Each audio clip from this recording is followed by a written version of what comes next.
What is your overall assessment of the second day of the trial at kung mamarkahan po natin ang performance po ni Attorney Ligutan, ano pong rango bibigay po natin o grado po? Hindi, yung araw na to 5 stars tong araw na to. Kahapon naman 5 stars din. Tingin ko araw-araw 5 stars yung House prosecution. Doon sa presentation po ng evidence. No? Kasi ang objective naman ho ng prosecution today is maipasok ko lahat ng mga ebidensya na gusto ho namin at maisalang po yung witness na gusto ho namin maisalang. Nagawa ho lahat yun. So tingin ko malaking tagumpay po yung araw na ito. Kayo po ba'y kontento sa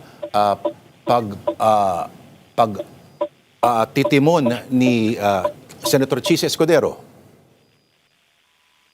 Oo naman, ang totoo naman very fair po si Presiding Officer Senator Chis Escudero doon sa kabuuan po nung takbo mula kahapon hanggang ngayon. So ang expectation namin, ganyan din po yung magiging gawin niya doon sa mga susunod pong mga araw, irrespective of whether it's a prosecution or defense presentation.